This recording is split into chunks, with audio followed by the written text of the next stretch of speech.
खानों मशरक़ वस्ता की जनूबी एशिया की सूरत इंतहाई ख़राब है। पाकिस्तान और अफगानिस्तान के बीच में झड़पें चल रही हैं और ये सिलसिला अभी तक रुका नहीं है। ईरान के सुप्रीम लीडर आयतुल्लाह खामनई को असैसिनेट कर दिया गया है। डोनाल्ड ट्रंप ने और नेतन्याहू ने यह दावा किया था उनकी असैसिनेशन का कि उन्हें शहीद कर दिया गया है, लेकिन कोई तस्दीक या तरदीद ईरान से नहीं आ रही थी। लेकिन बिलाखिर अभी तस्दीक आ गई है और ईरान की न्यूज़ एजेंसी ने भी कह दिया, वहाँ के अब ऑफिशियल्स भी बता रहे हैं कि आयतुल्लाह खामनई जो है वो शहीद हो गए हैं अमेरिका और इसराइल के हमले में। लगभग 3 दहाइयों से ज़्यादा हो गया इनको हदफ बनाने की कोशिश की जा रही थी। ये टारगेट थे अपने मुल्क के दुश्मनों के और हमेशा ये हमलों से बचते चले आ रहे थे। लेकिन अब आयतुल्लाह खामनई नहीं रहे। उनकी जो आखिरी पोस्ट है वो बड़ी पावरफुल थी और उसमें उन्होंने बनाम नामे हैदर ये उस पर लिखा था और एक तलवार है गोल्डन कलर की और अल-जुल्फ़िकार है वो हजरत अली रज़ी अल्लाह तआला अन्हु से मंसूब तलवार और उसके साथ मिसाइल्स हैं ईरान के जो बरस रहे हैं और बड़ी पावरफुल पिक्चर थी। और उसके साथ उन्होंने जो शेर लिखा उसका उर्दू में तर्जुमा ये है कि फिरौन से कह दो मूसा दरियाए नील पर आ रहे हैं और अली अपनी जुल्फ़िकार के साथ इसराइल आ रहे हैं। ये जनाब उस शेर का मतलब था। तो ये एक बहुत बड़ी डेवलपमेंट है और यानी इस खित्ते के अंदर सबसे पुराना इक़्तिदार, सबसे ज्यादा अरसे तक इक़्तिदार में रहने वाली शख्सियत है और इनका बड़ा असर रसूख था ईरान में, पूरे रीजन में। और ये खबर ये इतनी जल्दी डिफ्यूज नहीं होगी, इसके बड़े असरात होंगे ना सिर्फ ईरान के अंदर बल्कि पाकिस्तान समेत पूरे खित्ते में इसके असरात होंगे। आप बहुत बड़े बड़े इज्तिमा देखेंगे, बहुत बड़े बड़े मुजाहरे देखेंगे, ना सिर्फ ईरान के अंदर, इराक के अंदर, बाकी ममालिक के अंदर, यमन के अंदर, आपको पाकिस्तान के अंदर बहुत बड़े बड़े मुजाहरे होते हुए दिखाई देंगे। दुनिया भर के मुल्कों में होगा। और ये क्योंकि एक रूहानी लीडर थे और ईरान को ये कंट्रोल करते थे और पूरा निज़ाम जो है वो इनके जरिए से चलता था और इनका एक अपना खुदकार तरीका भी है कि जानशीन कैसे मुकर्रर हो जाता है अगर कोई सुप्रीम लीडर ना रहे, उनका इंतकाल हो जाए या उनकी शहादत हो जाए। तो अब एक बहुत बड़ा इम्तिहान है ईरान के ऊपर भी कि उन्हें सब्र करना पड़ेगा और ईरान को रिटेलिएट करता रहना पड़ेगा क्योंकि अमेरिका के पास टाइम बहुत कम है। मैं आगे चल के आपको बताता हूं कि अमेरिकन जो है वो कहां फंस गए हैं और डोनाल्ड ट्रंप को ये सारा कुछ बहुत जल्दी जल्दी करना पड़ेगा अगर उन्हें रजीम चेंज करना है या अपने दूसरे अहदाफ हासिल करने हैं। इन अहदाफ के बारे में हम आगे चलकर बात करते हैं। लेकिन अब जो है वो ये तस्दीक हो चुकी है आयतुल्लाह खामनई की शहादत की और ये तस्दीक की गई है। पहले डोनाल्ड ट्रंप ने उन्होंने ये कहा कि और उन्होंने बड़ा सख्त ट्वीट लिखकर ये कहा आयतुल्लाह खामनई के बारे में कि वो शहीद हो गए हैं, असैसिनेट कर दिया गया है। और उसके बाद नेतन्याहू ने भी एक ट्वीट के अंदर कहा और बाकी लोगों ने भी कहा। तो पाकिस्तान की मीडिया पे नेतन्याहू को तो दिखाया जा रहा है, इमरान खान साहब को नहीं दिखाया जा सकता। ये प्रॉब्लम तो हमारे चलते रहेंगे। ईरान के ऊपर ताबड़तोड़ हमले किए गए हैं अमेरिका की जानिब से और इसराइल की जानिब से और लगातार ईरान के शहरों के ऊपर आग बरस रही है। चाहे पाकिस्तान का मीडिया है चाहे इंटरनेशनल मीडिया है, वो ज्यादातर ये दिखा रहे हैं कि ईरान जो मिसाइल दाग रहा है वो कितना नुकसान पहुंचा रहे हैं और कहां कहां पे नुकसान कर रहे हैं, जबकि ईरान के अंदर जो हो रहा है उसे बहुत कम रिपोर्ट किया जा रहा है। यानी ज्यादा मिसाइल और तबाही ईरान के अंदर हुई है, ज्यादा एयर स्ट्राइक्स जो है वो ईरान के ऊपर हुई हैं। ईरान के पास तो एयरफोर्स भी नहीं है, तो बहुत बड़े पैमाने पर ईरान के ऊपर अटैक्स हुए हैं, लेकिन वो अटैक उस तरह से रिपोर्ट नहीं हुए। और ऐसा लगता है कि पाकिस्तानी मीडिया हो या आलमी मीडिया हो, उन्हें इसराइल से ज्यादा खबरें मिल रही हैं और बाकी ममालिक से ज्यादा खबरें मिल रही हैं और ईरान में उनके खबरों के लिए सोर्सेज बहुत कम है, वहां से उन्हें खबरें नहीं मिल रही। ईरान में बड़े अफसोसनाक वाकयात हुए, उनमें एक बहुत बड़ा वाकया जो है बच्चियों के स्कूल के ऊपर जो एक हमला हुआ बड़ा खौफनाक, उसमें अब तक की इतला के मुताबिक कुछ आदादोशुमार ये बता रहे हैं कि 100 से ज्यादा बच्चियां शहीद हो गई हैं। कुछ ये कह रहे हैं कि 86 बच्चियां शहीद हुई हैं, कुछ 50 के करीब बता रहे हैं। लेकिन ये बहुत बड़ा और हौलनाक वाकया है और बड़ा अफसोसनाक वाकया है और ये इसका जो इल्जाम है वो अमेरिका और इसराइल के ऊपर आता है। डोनाल्ड ट्रंप ने और नेतन्याहू ने मिलकर ये अटैक किया है। ईरान ने बड़ी तेजी से हमले किए हैं बहुत सारी जगहों पे। यूएई और बहरीन के अंदर ज्यादा अटैक किए गए हैं, सऊदी अरब में भी हुआ, उर्दन में भी हुआ, कतर में भी हुआ। इन जगहों पे जो अमरीकी अड्डे हैं वहां पे अटैक किया गया ईरान की जानिब से और काफी मिसाइल दागे गए। लेकिन जो ज्यादा हमला हुआ है, कुवैत के अंदर भी हमला हुआ, लेकिन ज्यादा जो हमला हुआ वो 2 मुल्कों के अंदर। एक बहरीन में जहां पे अमरीकी बहरी बेड़ा मौजूद है, वहां पे उस एरिया में बहुत ज्यादा अटैक हुए हैं। बहरीन के अंदर जो फैसिलिटी है अमेरिका के पास, और दूसरा यूएई में बहुत ज्यादा अटैक हुए और यूएई में कई बम ऐसी जगहों पे जाकर लगे हैं जहां पे ये कहा जा रहा था कि अमेरिकन वहां पे रहते हैं, यानी रिहायशी इलाकों में भी बम लगे हैं जाके। एक बहुत बड़ा होटल है उसके जलने के मनाजिर नजर आ रहे थे। फिर जब ये पता चला कि यहाँ से कुछ फ्लाइटें निकलने वाली हैं दुबई से और लोग यहाँ से निकल रहे हैं, तो फिर एयरपोर्ट के ऊपर भी ड्रोन हमला हुआ। फिर इसी तरह बहरीन में भी एयरपोर्ट के ऊपर एक ड्रोन हमला हुआ। तो ईरान जो है वो बड़ा अग्रेसिवली आया। ये एकदम ये तवक्को कोई नहीं कर रहा था कि ईरान इतना अग्रेसिवली आएगा, इतने जारहाना अंदाज में ईरान जवाब देगा, इसके बारे में कोई सोच भी नहीं सकता था। अब अमेरिका के लिए ना एक और बहुत बड़ा प्रॉब्लम पैदा हो गया।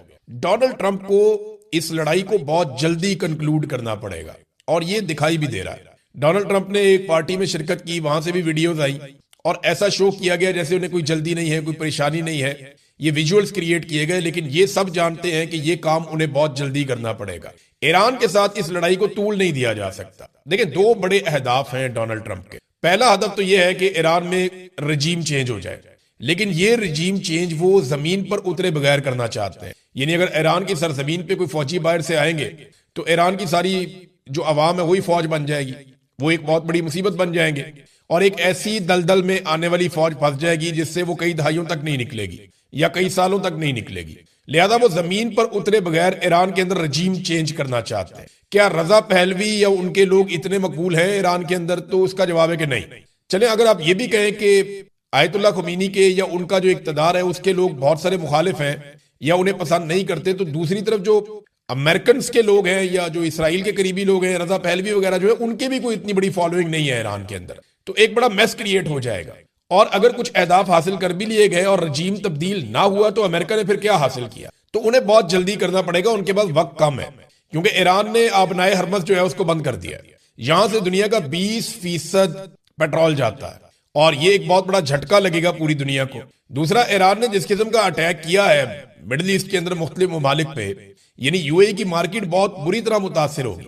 यूएई का जो सारा कारोबार है जिसपे वो बहुत पैसा बनाते हैं वो टूरिज्म का है और उनका रियल स्टेट का कारोबार है। ये अब कीमतें एकदम नीचे गिरेंगी। मंडे को अमेरिका में जब मार्केट खुलेगी और जब दोबारा पूरी दुनिया बैठेगी, शेयर ऊपर नीचे होंगे, तो पता चलेगा कि दुनिया कहां खड़ी है, स्टॉक मार्केट कहां खड़ी है। ये आपको पता चलेगा मंडे को, और इसको मसनूई तौर पे कंट्रोल करना बहुत मुश्किल होगा। ये अमेरिका की मार्केट है, तो अब मंडे वाले दिन ये पता चलेगा। आलमी सतह पे तेल की कीमतें कहां पे जाएंगी ये भी आपको पता चलेगा।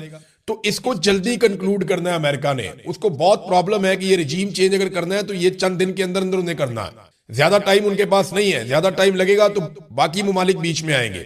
रशिया और चाइना पहले स्टेटमेंट दे चुके हैं, पाकिस्तान ने स्टेटमेंट दिया लेकिन गोल मोल दिया, आगे चल के आपको मैं बताता हूं।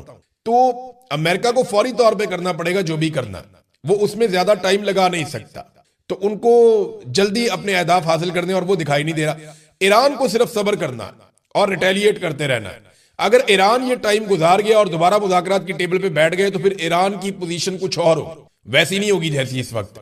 इनकी पोजीशन फिर बदल जाएगी, क्योंकि जंग के बाद जो है सूरत हाल कुछ और होती है। फिर बहुत सारे और फरीकैन भी बीच में बैठ जाते हैं, तो ईरान एक विक्टिम के तौर पे भी सामने आ सकता है। दूसरा हदफ जो अमेरिका का है वो ईरान की दिफाई सलाहियत, खास तौर पे जो उनकी मिसाइल की सलाहियत है उसको खत्म करना। अब चाहे वो किसी भी तरीके से करें, उनको तबाह करें, ईरान के साथ मुज़ाकरात करके करें या कुछ भी करके करें, उन्हें यह खत्म करना। अब ये अहदाफ कैसे हासिल किए जा सकते हैं? ईरान अब कभी भी अपने हथियारों को नहीं छोड़ेगा, क्योंकि यही उसकी लाइफ लाइन है। ईरान को यह समझ आ गई है कि अगर ये मिसाइल भी उसके पास ना होते तो वो किसी को भी जवाब ना दे सकता। तो खित्ते के ममालिक के लिए भी अच्छी खबर नहीं है, पूरे खित्ते को आग के अंदर झोंक दिया गया है, और ना ही ईरान के लिए अच्छी खबर है। और अमेरिका को ये जो कुछ भी करना है वो बहुत तेजी से और जल्दी जल्दी करना पड़ेगा। और जंग के अंदर आपको पता है सही खबरें आ नहीं रही होती, तो हम कोई भी बात जो आपको करेंगे, खास तौर पे बड़े वाकयात के हवाले से, बड़ी शख्सियात के हवाले से, उनकी तस्दीक जब तक सरकारी सतह पे नहीं होगी तब तक आप कुछ नहीं कह सकते। यानी अगर ईरान के अंदर कोई बहुत बड़ी शख्सियत शहीद हो गई है तो फिर ईरान उसकी कंफर्मेशन करेगा तो आपको पता चलेगा। और ईरान इतनी जल्दी करेगा नहीं, वो जब तक के मुतबादिल बंदोबस्त नहीं करेगा तब तक वो कोई कंफर्मेशन नहीं देगा, ऐसा दिखाई देता है। दूसरी बात यह है कि आयतुल्लाह खुमैनी के कुछ अजीज, उनके एक बेटे के बारे में इत्तला आई, उनकी बहू के बारे में इत्तला आई, उनके एक दामाद के बारे में इत्तला आई कि वो शहीद हो गए, और जब कंपाउंड के ऊपर अटैक किया गया इसराइल और अमेरिका की जानिब से। नादरीन, थोड़ा सा पाकिस्तान की जानिब आए तो पाकिस्तानी वजीर आजम ने कुछ ट्वीट्स किए हैं। उन्होंने बताया जी उनकी बात हुई अमीर कतर से, सऊदी अरब के वली अहद मोहम्मद बिन सलमान साहब से, शेख मोहम्मद बिन जैद अल नहयान यूएई के जो सरबराह है, हुक्मरान है, उनसे भी बात हुई है। तो शहबाज शरीफ साहब ने इनका नाम लिया, इनसे बात की, लेकिन ईरान के हुक्मरानों से शहबाज शरीफ साहब ने बात नहीं की। नंबर एक।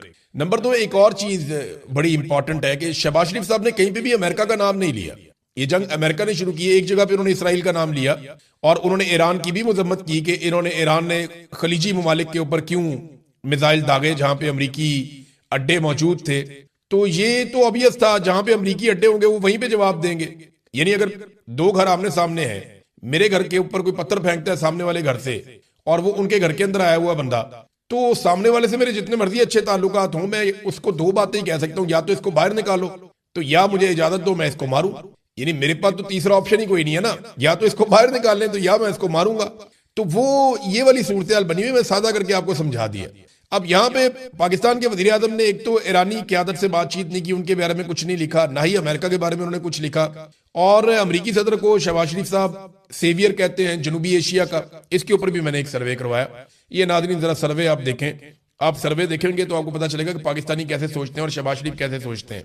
शहबाज शरीफ साहब ने जो कहा था, पहले मैं आपके सामने रख देता हूं कि शहबाज शरीफ साहब ने जो कहा उसके ऊपर हमने एक सवाल करवाया अवामी सर्वे। डोनाल्ड ट्रंप जनूबी एशिया का मुहाफिज है, ये शहबाज शरीफ साहब ने कहा। क्या आप वजीर आजम पाकिस्तान शहबाज शरीफ के इस दावे को दुरुस्त समझते हैं? हाँ के लिए या यस के लिए एक लिखें और नहीं के लिए या नो के लिए दो लिखें। तो पाकिस्तानियों ने इसके ऊपर वोटिंग की और इसमें जो वाज़े जवाब आए वो 87.3% है और जिन लोगों ने खाली बहस की वो 12.7% है। अब आ जाए जिन लोगों ने वाज़े जवाब दिए उनकी परसेंटेज क्या है। 98.2% यानी 98.2% पाकिस्तानी ये कहते हैं कि शहबाज शरीफ का बयान गलत है, यानी डोनाल्ड ट्रंप जनूबी एशिया का मुहाफिज नहीं है, सेवियर नहीं है। और 1.8% लोग शहबाज शरीफ के इस दावे के हामी हैं और वो ये कहते हैं कि डोनाल्ड ट्रंप जनूबी एशिया का मुहाफिज है।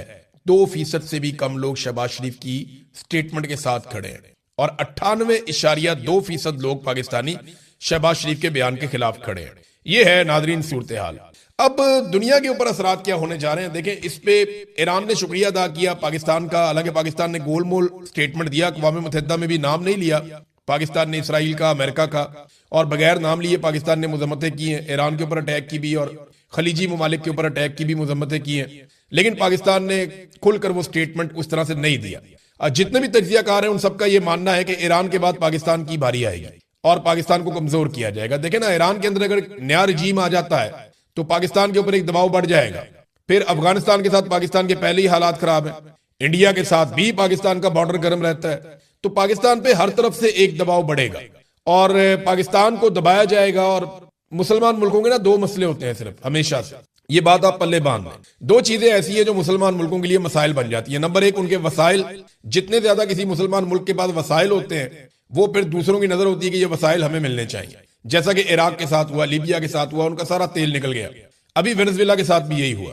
और दूसरा जो मसला होता है वो मुसलमान मुल्कों के हथियार होते हैं, यानी जो भी थोड़ा सा ताकत में ऊपर जा रहा होता है या ज्यादा होता है उसके साथ ही दूसरे को या तो लड़वा दिया जाता है या उसके हथियार छीन लिए जाते हैं या तल्फ कर दिए जाते हैं। ईरान के साथ अभी यही हो रहा है, इराक के साथ यही बहाना बनाया गया और जो अफगान तालिबान है उनके साथ भी यही लड़ाई है।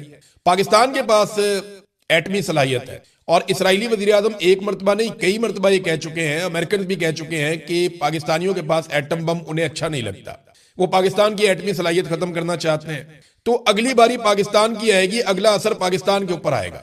क्या ये लड़ाई मजीद फैल सकती है? देखें, पाकिस्तान और अफगानिस्तान तो ऑलरेडी लड़ रहे हैं, अगर ये लड़ाई लिंगर ऑन करती है तो तीसरी जंग अज़ीम क्या हो सकती है? सोशल मीडिया पे ये बहस चल रही है और बाद लोग जो हैं वो जो जंगों के अंदर बहुत ज्यादा बिलीव करते हैं और उन्हें लगता है कि जंगें होनी चाहिए, तो वो ये कहते हैं कि इंडिया पाकिस्तान से बदला लेने की कोशिश कर सकता है। पाकिस्तान अफगानिस्तान के साथ ऑलरेडी लड़ रहा है, रशिया अपने मकासद के लिए सेंट्रल एशिया में और जिस तरफ वो पहले ही बढ़ रहा है उस तरफ मजीद कार्रवाई कर सकता है, चाइना ताइवान को कंट्रोल कर सकता है। तो इस किस्म की चीजें और खित्ते में और जो तनाज़ात हैं ये अगर बढ़ जाते हैं, सऊदी अरब और यूएई के बीच में भी एक तनाज़ा पैदा हुआ है, अगर ये तनाज़ात कल को ज्यादा बढ़ जाते हैं तो दुनिया तीसरी जंग अज़ीम की तरफ भी जा सकती है। और उसका आगाज देखिए, किसी भी जंग का आगाज एक छोटे से वाक़े से होता है, अल्लाह ना करे ऐसा हो, क्योंकि इंसानियत का बहुत बड़ा कत्लेआम हो जाता है ऐसी सूरत में। और जंग कभी भी इंसानों के लिए, इंसानियत के लिए बेहतर चीज नहीं होती, ये हमेशा नुकसान देती है।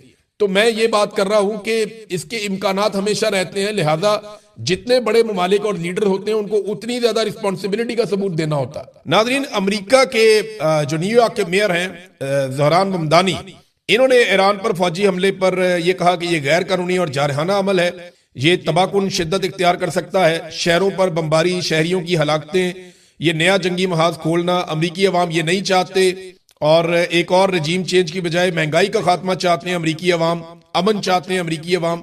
ये ज़हरान ममदानी ये कह रहे हैं, न्यूयॉर्क के मेयर, और कोई भी अमेरिका में उन्हें गद्दार नहीं कह रहा, ना उनके ऊपर मुकदमात दर्ज हो रहे हैं। पाकिस्तान में जो है वो ये लिटमस टेस्ट किया जाता है बार बार, दसो जी तुसी किदे हल हो, आप जंग के साथ हैं या नहीं हैं, आप ये करते हैं या नहीं करते, आप ये चाहते हैं या नहीं चाहते। तो पाकिस्तान में ये किया जाता है। जो डोनाल्ड ट्रंप के मुकाबले में सदारती उम्मीदवार थी कमला हैरिस, उनका भी स्टेटमेंट आया, उन्होंने कहा कि डोनाल्ड ट्रंप अमेरिका को एक ऐसी जंग में धकेल रहा है जो अमरीकी अवाम नहीं चाहते। मैं वादे कर दूं कि मैं ईरान में हुकूमत की तब्दीली के लिए की जाने वाली जंग की मुखालिफ हूं और हमारे फौजियों को ट्रंप की अपनी पसंद की जंग की खातिर खतरे में डाला जा रहा है। ये उसका स्टेटमेंट है। कुछ लोग इस जंग की हमायत कर रहे हैं, कुछ लोग इस जंग की जो है मुखालफत कर रहे हैं, लेकिन ये जंग अब पूरी दुनिया के अंदर डिस्कस हो रही है। डोनाल्ड ट्रंप को जो भी अहदाफ हासिल करने हैं उसे बहुत तेजी से काम करना होगा और ये दिखाई भी दे रहा है। और ईरान अगर चंद दिन और निकाल गया तो अमेरिका के लिए मुश्किलात बढ़ेंगी, क्योंकि ईरान को सिर्फ रेजिलियंस शो करनी है, उन्होंने अपना रजीम कायम रखना है और जवाबी कार्रवाई करते रहना है जितनी वो कर सकता है। बल्कि ईरान ने यह कहा है कि हमारे पास जवाबी कार्रवाई के लिए इतना मवाद मौजूद है